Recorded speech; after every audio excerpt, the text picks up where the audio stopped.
So I went to a waterfront mission in Pensacola, Florida, and I was 5 days clean, and I was terrified to go there. I didn't want to be separated from Cooper. It was getting to the point to where, because I was coming off meth, I'd spent a lot of time sleeping, and so Cindy had reassured me that I would be able to sleep there because I was just exhausted. I couldn't make it more than like an hour before if I could sit down or I could lay down, I was going to sleep. And so she promised me, yeah, you know, you're gonna be able to sleep. I know these people. And then we get there and they make my ID and all this, and I'm like, I can go to sleep. And they're like, no, you can't even be in the building from 6:30 until 6:30 in the daytime. You have to be gone. At that point, it wasn't even light outside in Pensacola at 6:30 a.m. And so I started to tear up. So she goes, it's okay. She said, you can come and you can just nap in the car until it's time for you to come back. And I was so tired. I was like, that sounds fantastic. So that's what we did. And then she brought me back. And we got there right at the time. She let me stay and sleep right up until like within a couple minutes of me having to be there. Well, chapel was mandatory when you got there. So since I came at the very last minute, I had missed dinner. And since it was my first night, I was crying, you know, that kind of crying where you're just crying, but you're trying to act like you're not crying and tears are just streaming down your face. And so I checked my bags in at the, across the little courtyard where you had to check your bags in. They gave me a little plastic bag I could put some stuff in, and I had my jacket. And I went back across and I was hungry. And they told me I had to go and put my stuff down and shower before chapel. And the chaplain saw me walking, and crying and acting like everything was okay. So her name was Nicole. She came and she was like, hey, come step in here with me, you know. She's like, and I'm like, oh, okay, you know. And so I get in there and she shuts the door and she's like, what's going on? And I'm like, what do you mean, what's going on? I just came here, 5 days clean, I'm tired, I'm scared to death. I'm at a homeless shelter for the first time in my life. Like, I wasn't nice. I wasn't patient. I wasn't kind. I was not even still. I was not even aware that this was all God. I was just like, I just got in that car high and decided it'd be a good idea to leave. So she goes, okay. And she goes, do you want to call somebody? So my brother had cut me off, understandably, from talking to me because of the mess I was creating. So I just wanted to talk to my brother, you know? So I said, yeah, can I call my brother, please?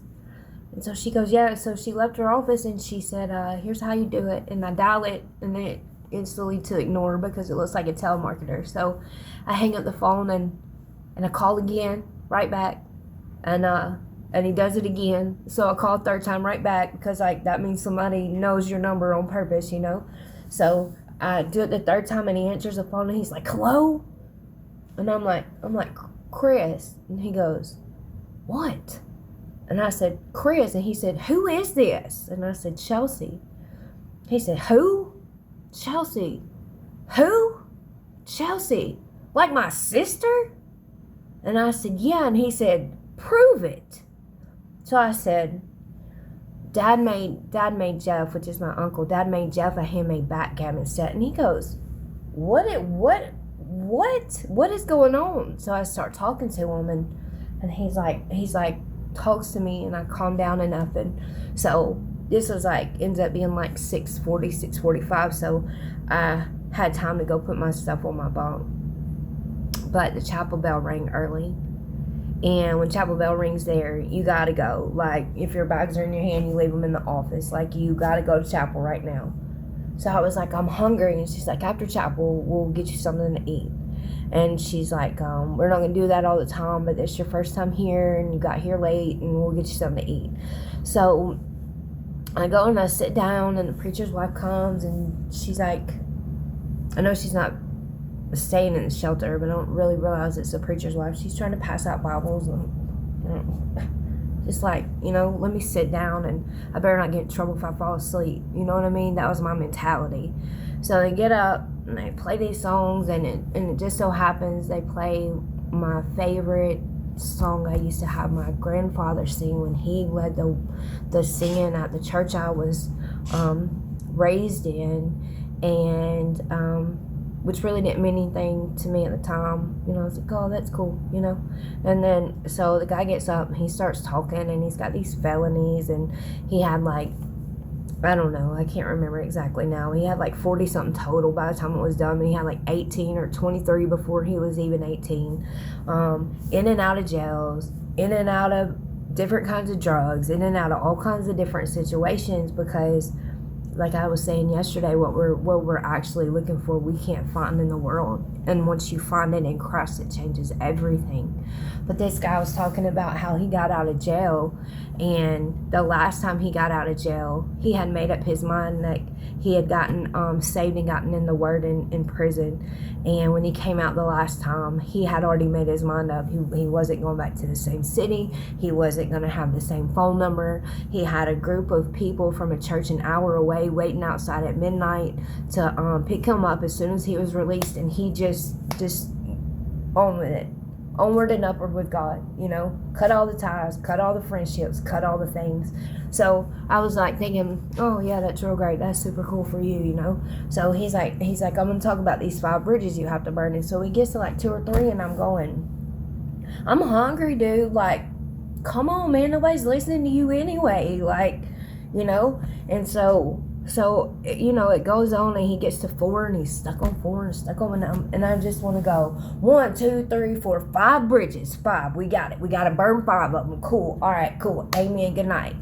And that's just how I felt about it. At a certain point when he kept going on and on about number 4, like I was thinking, I can get up and I can probably go outside, and even though I don't have money, could give up my bed and go talk to those people out there, and they'll probably get me high. And thank God that God was like, well, you're gonna be tired later, and if you blow your spot tonight, So I just was very